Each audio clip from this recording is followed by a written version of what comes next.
Es una conversación que se está planteando en todo el mundo y que Colombia no debe ser ajena. La escuela, los niños, los más chiquitos, los que están en condiciones vulnerables, los que no tienen garantías en sus casas, pero que tampoco tienen garantías para volver a las escuelas. ¿Cuál es el debate que debe abrir hoy el país frente a este tema? Sandra García es de la Escuela de Gobierno de la Universidad de los Andes, es además docente de esta institución educativa y hace parte de un grupo de profesores que han decidido ponerle el ojo a este tema, la lupa a este tema, y de eso queremos hablar. Profesora, buenos días, bienvenida a Noticias Caracol. Muy buenos días, Mónica. Muchas gracias por la invitación y saludos a todos los televidentes. Veamos en trata blanca, en materia blanca, en las cifras, ¿cómo estamos hoy en el país con la posibilidad de retornar a las aulas?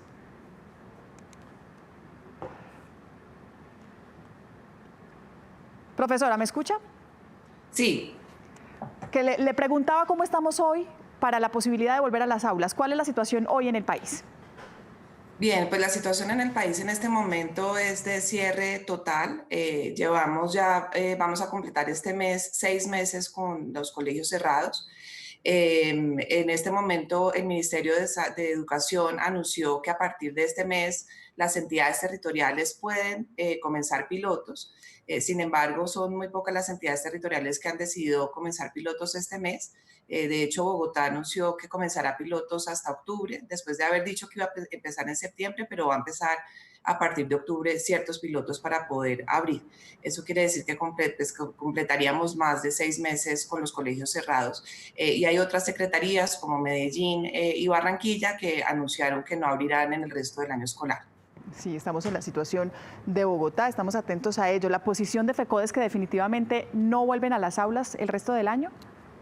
De acuerdo, pues según lo que han anunciado en los medios de comunicación y varios avisos que han sacado en prensa, se han declarado en desobediencia civil y han declarado que no están de acuerdo con el modelo de alternancia y que por lo tanto pues no contribuirán, digamos, por lo pronto en el corto plazo, mientras se surten ciertos diálogos para ir de manera presencial a los colegios. Lo que dice FECODE, lo que dicen los docentes que pertenecen a esta agremiación es que definitivamente no existen las garantías. En Bogotá, un gran grupo de directores de escuelas y de instituciones educativas ha dicho, estamos en conversación con el distrito porque esta conversación se está dando, que inclusive se está dando hoy. Los buscamos para tener su opinión y nos han dicho, esperamos esa conversación con el distrito para tenerles una respuesta. Pero con este contexto, con lo que está pasando en el país, si hablamos de un balance de 2020, ¿ya aprendemos algunas alertas para los estudiantes y para las escuelas, para los niños?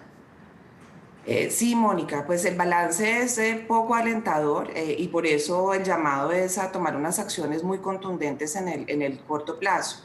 Pues digamos que la primera alerta es en términos de aprendizaje. Un estudio reciente del Banco Mundial hacía unas proyecciones de pérdida de aprendizaje con 3 escenarios. Un escenario optimista que era cerrar los colegios 3 meses, un escenario intermedio que no ocurrió que era cerrar los 5 meses y el escenario pesimista era cerrar los colegios 7 meses, que es justamente si los abrimos en octubre.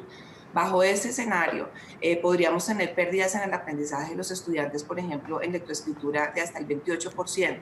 Y este es un problema muy grande. A veces los papás dicen, bueno, no importa que deje de aprender un poquito.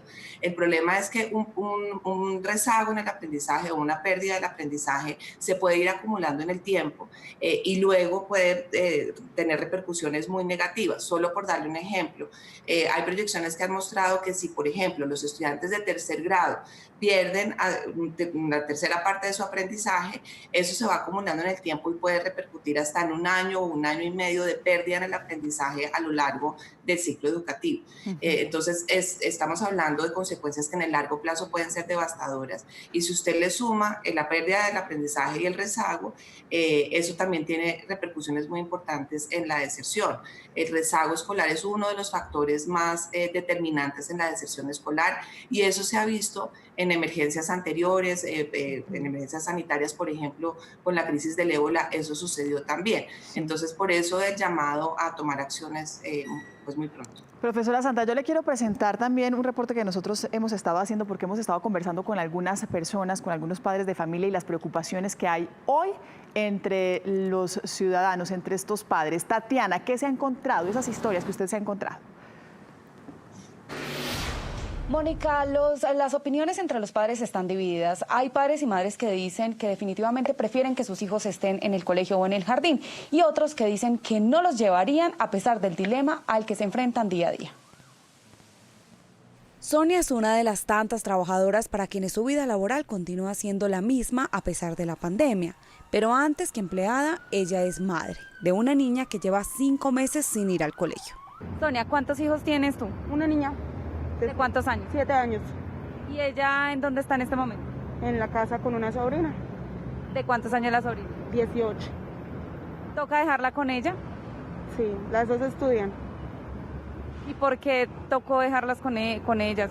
Porque no tengo cómo pagar una niñera y pues porque es la única persona que tengo confiable de dejar a mi hija. La deja al cuidado de una joven que también debería estar estudiando, pero con los colegios cerrados no hay de otra. Ya mucho mejor estaría en el colegio segura y estuviese, pues no tuviera tanta presión, porque es que a veces me toca trabajar todo el día acá y los profesores cada nada están mandando trabajos y trabajos y trabajos en el teléfono. Yo no puedo estar manipulando el celular aquí en estación. Me toca perderme un minutico, mandar todos los trabajos, más los trabajos de mi sobrina serían 2, y pues es un poco complicado. Y llegar a la casa a hacerlo. Y llegar a la casa a hacerlos, enviarlos a las 10 de la noche si es posible. Ayer me tocó hacer eso, a las 10 de la noche enviar los trabajos a la profesora. Algo muy similar le sucede a Luisa, trabajadora de un restaurante. A su pequeño de 9 años lo cuida una niña de 15, con la supervisión momentánea de algún adulto. Pues quedan solitos. Y pues tengo una familiar que vive cerca y pues ella es la que pues les da vuelta y así. Entre los niños se ayudan con las tareas y ven las clases virtuales. Los más grandes les ayudan a los más pequeños. Sí, ella me colabora con eso. La niña de 15. Sí, la de los 15 años. Y ella también hace sus tareas virtuales y todo. Sí, también. Entonces ahí están, pues son los 3 niños, entonces pero pues ahí están los 3, pues digamos que ahorita se ocupan con eso. Se ayudan entre ellos. Sí. Aún así, y aunque ambas ya están trabajando de manera normal, mientras sus hijos no pueden estar al cuidado de sus colegios, prefieren que estén en casa, a salvo del COVID. Sí, me preocupa. Yo preferiría que estuviera en la casa, haciendo como estamos ahorita por internet. Todo, o sea, que esté mejor así, porque yo no la llevaría al colegio, me da mucho miedo. Ellas están a la espera de las medidas del gobierno para solucionar la encrucijada que viven día a día con el cuidado de los menores, en medio de la ausencia de los colegios. Paola, por ejemplo, es madre de 2 pequeños. ¿De cuántos años, Paola? 4 años. 4 años. ¿Ella ya está lista para salir a trabajar? ¿Con quién los va a dejar hoy? Pues es un dilema, me toca con una cuñada que venga a cuidarlos porque todos los días me toca con una persona diferente. Mañana ya no sabe con quién dejar. No, mañana no sé con quién lo voy a dejar. Antes los 2 niños asistían al jardín. Sí, claro, tenían su jornada continua y uno podía salir a trabajar tranquilamente sabiendo que ellos iban a estar en un establecimiento pues protegido por las profesoras, pero ahora estamos con el dilema que no sabemos qué vamos a hacer, porque en medio de esta pandemia, ¿cómo hacemos? ¿Cómo resolvemos? Además, sabiendo que también es difícil mandarlos al colegio o al jardín en medio del COVID-19. Los 2 niños tienen que estar también en clases virtuales, por eso el cuidado no solamente es estar con ellos, sino brindarles ese apoyo para tomar las clases. Y esa es una de las tantas encrucijadas a las que se enfrentan los padres en medio de la pandemia.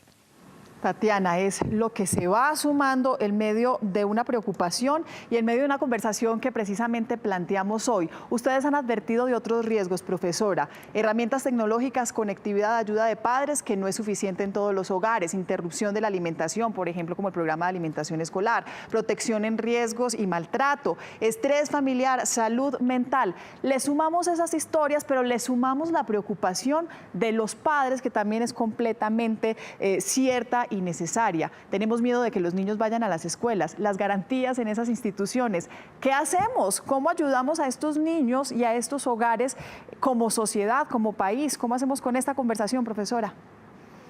Pues Mónica, yo creo que hay dos cosas. Lo primero es resaltar que justamente son los niños de los hogares más vulnerables los que más están siendo afectados por el cierre de los colegios. Fíjese las historias que nos están compartiendo y el doble riesgo que hay. Me preocupa mucho, por ejemplo, el testimonio de las jóvenes de 15 y 18 años que están teniendo que estar al cuidado de sus hermanitos o de sus sobrinos, y ellas mismas seguramente están interrumpiendo sus propios estudios. De hecho, en encuestas antes de la pandemia, pandemia, cuando las jóvenes mujeres dejan de estudiar, muchas veces es justamente por estar al cuidado de otros miembros del hogar. Entonces, ahí es donde justamente se está viendo un riesgo de deserción muy alto, que pues, es una alarma para aprender. Lo segundo es que son justamente los niños de los hogares más vulnerables, pues que no tienen ni el espacio, ni el tiempo de padres de familia, ni la conectividad para poder tener una continuidad en el aprendizaje. Solamente por darle un dato, los niños de hogares de quintiles más altos, el 98% tiene acceso a un computador e internet, mientras que solamente el 20% de los hogares más pobres lo tienen. Entonces, el gran problema es que las brechas con las que veníamos antes, brechas de aprendizaje, brechas de permanencia, se van a disparar. ¿Qué decirle a los padres de familia? Yo creo que acá, desafortunadamente, ha habido mucha desinformación. Entonces la invitación es a informarnos mejor, a estar abiertos a mirar la evidencia científica, a escuchar también a los expertos en salud, por ejemplo, a ver la experiencia de otros países, primero. Y segundo, para eso son los pilotos. Los pilotos es para que poco a poco podamos saber cómo podemos retomar esta nueva normalidad, así como lo estamos haciendo con otros sectores de la economía. Y así como está sucediendo en otros países. Ahorita vemos los casos de lo que está pasando con los países que ya decidieron abrir nuevamente las escuelas. Quiero preguntarle si el gobierno ha hecho el acompañamiento necesario. Antes de que me dé la respuesta, profesora Sandra, presentarles tal vez también la noticia más importante que se ha dado en los últimos días frente a este sector de la salud. Más de 57,000 familias del país que podrán recibir un auxilio para el pago de pensiones escolares en jardines, en colegios privados, y fue lo que anunció la ministra de Educación en las últimas horas, María Victoria Angulo. Luego de un arduo proceso de selección, 57.776 familias de los 32 departamentos del país podrán acceder a una línea de crédito para el pago de pensiones de jardines y colegios privados a través del Fondo Solidario para la Educación. Recuerden que, como mencionaba el señor presidente, esta oportunidad va con condonación. Estamos preferiblemente focalizados en estratos presidente 1 y 2. 96% de los recursos fueron asignados a estos estratos.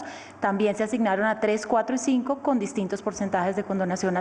El crédito cubrirá el valor en mora de la pensión de hasta 6 mensualidades, sin superar el tope establecido por estudiante, y el porcentaje de condonación será de acuerdo con el estrato socioeconómico del beneficiado. Estratos 1 y 2, 100%. Estrato 3, el 90%. Y estrato 4, el 50%. Y esperamos que con su documentación rápidamente podamos girar esta plata a los colegios, apoyando 6 meses de este trabajo académico de sus niños y de los jóvenes. Los padres que participaron en la convocatoria podrán consultar el resultado de su inscripción y deberán realizar el proceso de legalización entre el 1 y el 15 de septiembre en la plataforma digital dispuesta por el ICETEX. Es una acción importante, profesora, pero ¿alcanza para solucionar este interrogante, estas inquietudes en la sociedad, con las escuelas, con los niños, con los padres? Pues no alcanza. Seguramente la proporción de hogares vulnerables que necesitan las ayudas son más grandes. Y lo otro, Mónica, en cuanto a la preparación, es también darle recursos a los colegios para que puedan tener e implementar todas las acciones de bioseguridad que se requieren. Entonces sí se necesitan más acciones en este momento. Si uno ve los recursos que el Gobierno Nacional ha destinado a la reactivación de otros sectores, con las escuelas, con los colegios, ¿se ha quedado corto? Se ha quedado corto, y yo creo que el mensaje ahora es tener la educación como prioridad nacional, y eso quiere decir más esfuerzos también, tanto en presupuesto como en tener a la educación en el centro para que reabran más las escuelas y no necesariamente darle más a otros sectores, sino en este momento más tiempo de reapertura a las escuelas. Usted nos hacía referencia ahora a las evidencias científicas. Tal vez una de las más importantes fue publicada por un importante medio británico, y es precisamente el artículo desde el cual el gobierno decide abrir las escuelas. La situación en otros países, ¿qué ha pasado en otras regiones del mundo, sobre todo en Europa, que ya ha permitido el regreso a clases? Le invito a que escuchemos precisamente ese reporte. 6 meses de una escolaridad inusual, en algunos casos interrumpida, millones de alumnos en Francia, Bélgica y Rusia, principalmente otros países europeos, vuelven a clases presenciales para evitar la propagación del COVID-19, que sigue siendo esa preocupación. Carolina Bejarano, usted cuéntenos un poco cómo es ese retorno, cómo se ha dado en estos países.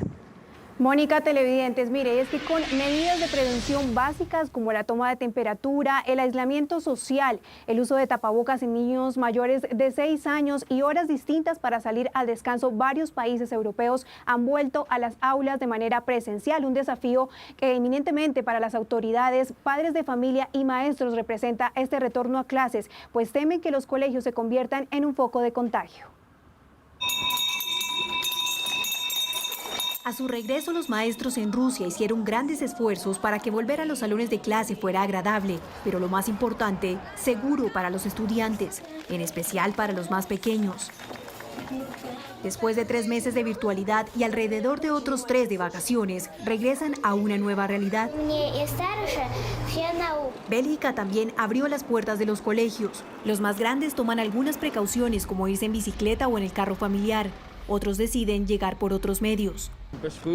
Tomamos un bus antes para evitar la multitud porque es lo más seguro. Reino Unido tomó la misma decisión. El gobierno británico asegura que los beneficios del retorno a clase son más importantes que los riesgos potenciales. ¿Lo da? Sí.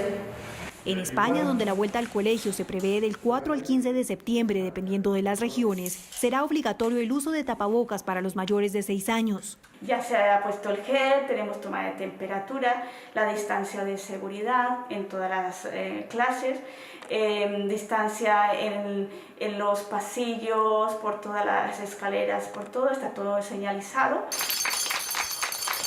Pero en Ucrania la decisión fue diferente para la ciudad de Ivano-Frankivsk, que está en zona roja por la propagación del virus, razón por la que no pudieron abrir las instituciones y decidieron alargar las vacaciones 2 semanas más.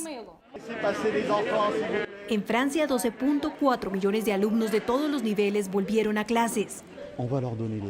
Hoy los niños están aquí y lo que esperamos especialmente es que todo salga bien y podamos funcionar con normalidad.